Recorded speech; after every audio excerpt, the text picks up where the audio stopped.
ISPCS के study platform पे आप सभी का एक बार फिर से स्वागत है। तो जैसा कि आप सभी को मालूम है कि इस प्लेटफॉर्म पे घटना चक्र पॉलिटी की एक नई सीरीज़ स्टार्ट हुई थी, जिसमें हम लोग कुछ चैप्टर्स कंप्लीट कर चुके हैं और हम लोगों ने भाग 5 तक कंप्लीट कर लिया है।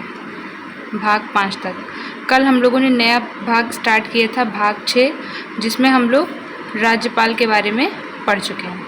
ठीक, तो आज हम लोगों को पढ़ना है राज्य विधानमंडल एवं मंत्रिपरिषद। तो इन सब लेक्चर्स को, मतलब भाग 6 को पढ़ने से पहले अगर आप भाग 5 को रिवाइज़ करके रखेंगे तो आपको इन चीज़ों को याद करने में और रिलेट करने में आसानी होगी। ठीक, तो चलिए स्टार्ट करते हैं।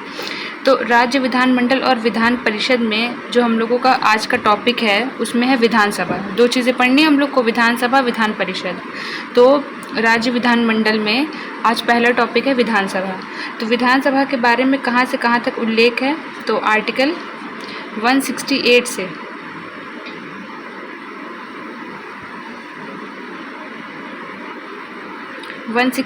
से 212 तक इसका उल्लेख है, विधानसभा के बारे में बताया गया है।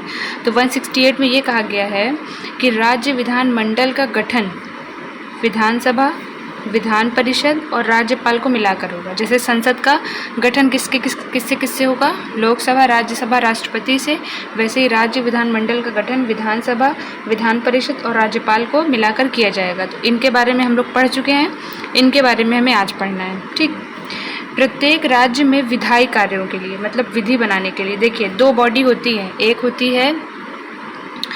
एक बॉडी होती है जो विधि बनाती है, ठीक है, और एक वो विधायिका, और एक बॉडी होती है जो उन विधियों को एग्जीक्यूट कराती है, लागू कराती है, कार्यपालिका। ठीक, तो विधि के कार्यों को करने के लिए, मतलब विधि बनाने के लिए, विधि कार्यों के संपादन के लिए किसका प्रावधान किया गया है, विधानसभा का। ठीक, विधायी कार्यों के संपादन के लिए। फिर आर्टिकल 170 क्या कहता है, आर्टिकल 170 कहता है कि इनका जो निर्वाचन होगा, ठीक, विधानसभा के सदस्यों का निर्वाचन होगा प्रत्यक्ष रूप से। ठीक, मैक्सिमम कितने सदस्य होंगे, 500 सदस्य होंगे और मिनिमम 60 सदस्य होंगे। ठीक, लेकिन 3 जो राज्य हैं वो अपवाद हैं। कौन कौन, सिक्किम में कितने सदस्य हैं, 32, मिज़ोरम और गोवा में कितने हैं, 40। तो ये सीटें आप लोग याद रखिएगा। सबसे बड़ी विधानसभा की अगर बात करें तो वो उत्तर प्रदेश की है। कितनी संख्या है सबसे बड़ी विधानसभा की, 403। ठीक, चलिए नेक्स्ट, राज्य विधानसभाओं के निर्वाचन का संचालन, ये भी क्वेश्चन कई बार पूछा गया है।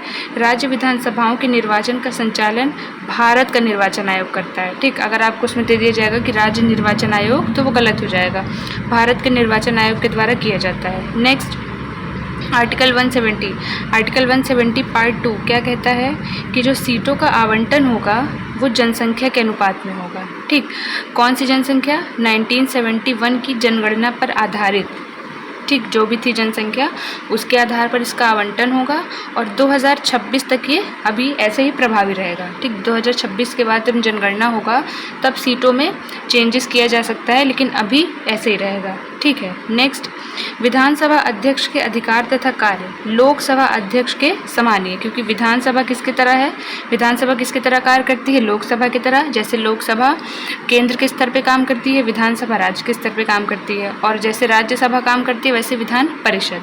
ठीक, तो जो लोकसभा के अध्यक्ष का अधिकार होगा वैसे ही विधानसभा अध्यक्ष का अधिकार भी होगा। ठीक है, अच्छा नेक्स्ट देखिए, नेक्स्ट है विधानसभा अध्यक्ष अगर किसी प्रश्न पर पक्ष और विपक्ष में, ये चीज़ हम लोग लोकसभा में भी पढ़ चुके हैं कि अगर किसी प्रश्न पर विधानसभा अध्यक्ष पक्ष और विपक्ष में, ठीक है, मत बराबर आ जाएगा तो विधानसभा अध्यक्ष क्या करेगा, अपना निर्णायक मत देगा। ठीक, इन चीज़ों को हम लोगों ने बहुत डिटेल में देखा था लोकसभा में। ठीक, कि कब वो निर्णायक मत दे सकता है अध्यक्ष और कब निर्णायक मत नहीं दे सकता है।